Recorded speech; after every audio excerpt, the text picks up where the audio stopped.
This is the Unit 4 review. We're going to go over principles. Remember, there's 6 of them. We're going to go quickly through 4 of them, federalism being the first. Under federalism, we set up a system where there is a national government and there are state governments, and this deals with the distribution of powers between the two. We share a lot of powers between the two levels of government. There are certain things that are reserved to the state governments. There are those things left to the national government. Federalism is about that distribution of power. The separation of powers sets up the government and the responsibilities of government into 3 branches. We have the legislative branch, the lawmakers, executive, executing or carrying out law, and the judicial branch, which judges the law. That separation of power also includes dividing the legislative branch into 2 houses. What this is meant to do is to protect the people from a misuse of power by the government. Checks and balances are put in place to make sure that the branches can check the authority of each other. So treaties, the president is the one who negotiates treaties, but it is the Senate who has to approve treaties. The president also appoints federal judges and executive officers, and it's the Senate that has to appoint those high-level has to approve those high-level positions. The third is impeachment. The House has the power to vote for impeachment of a president. That's bringing up the charges. The Senate is the one that has to vote to remove an impeached president or not. The final check and balance we're going to look at right here is the veto, and that's a presidential check. The president can check the power of the Congress through the veto, saying no to legislation that they are attempting to pass. Remember that they can override it with a 2/3 majority in both houses, but that's a powerful tool for the president. The last one is constitutionalism. Constitutionalism is the idea of limited government. We have a limited government by way of the Constitution. Specifically, for our case here, the Supremacy Clause limits the power of the state governments by identifying the Constitution as the highest law in the land, followed by the laws of Congress, and then the states underneath them.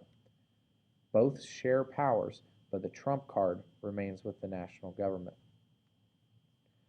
The legislative branch. Our legislative branch is bicameral, meaning we have 2 houses, a House of Representatives and a Senate. The government serves the people through the House of Representatives through proportional representation, and they serve the states equally through the Senate. The legislative branch has specific powers. Delegated powers, or enumerated, are those listed in the Constitution.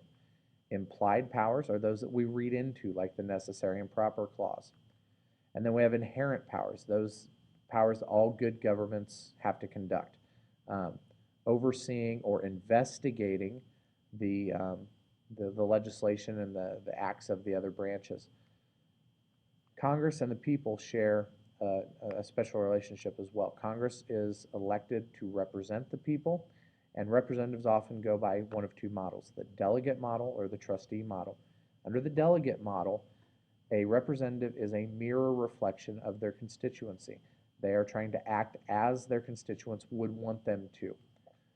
The trustee model is more of the parent model. Under the trustee model, a representative is going to act as they feel is in the best interest of the people back at home.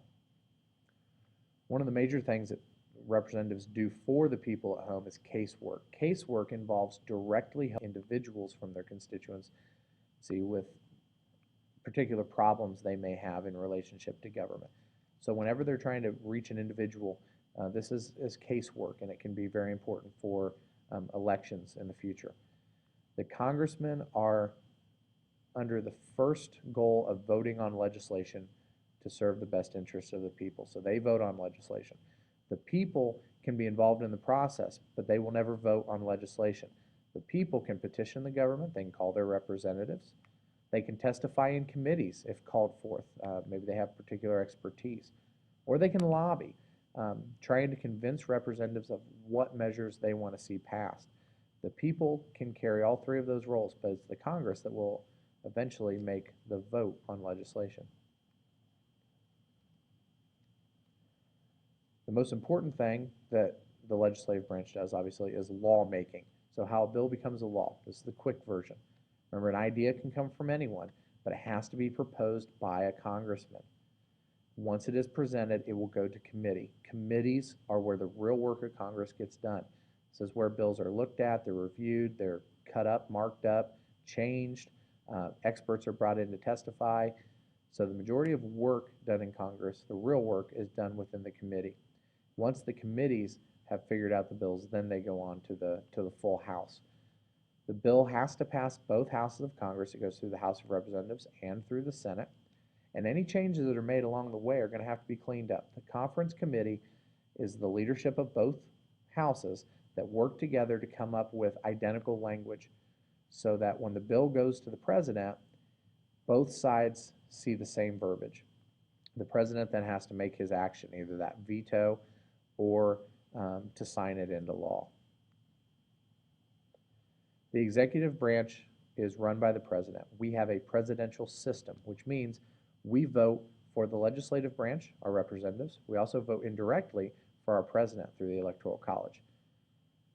In comparison, a parliamentary system, like we came from in Great Britain, would have us voting for the legislative branch, the parliament in that case, and then the parliament would select the prime minister. So the presidential system allows us much more opportunity to vote in our government.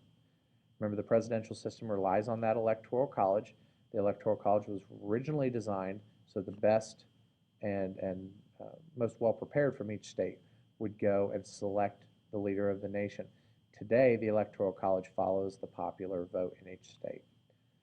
The president, over time, has expanded his own powers. He's also seen power expand because of media, because of technology, because of wars. The long and short of it is that the presidential position and the executive branch is much bigger today, much more complex because of the complexities we face as a nation.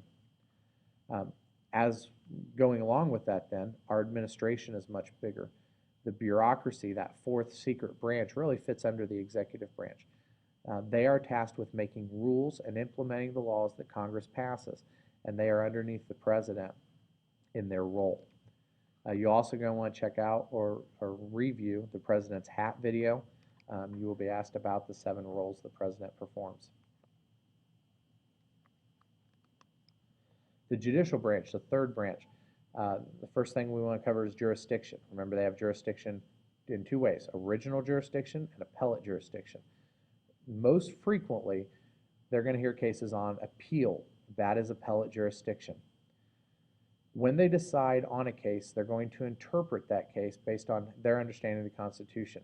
Original intent means that they are going to look at what the founders originally intended the words to mean in the Constitution. The extreme opposite of that would be modernism, the idea of the living Constitution, that it has to move and flow with the changing of the times. Judicial review, the key tool of the judicial branch, can be seen in the exercising of the Commerce Clause. The Commerce Clause has expanded greatly due to judicial review, and it has allowed for the Congress to use that commerce power to make a lot of changes to not just business and trade, but to society as a whole.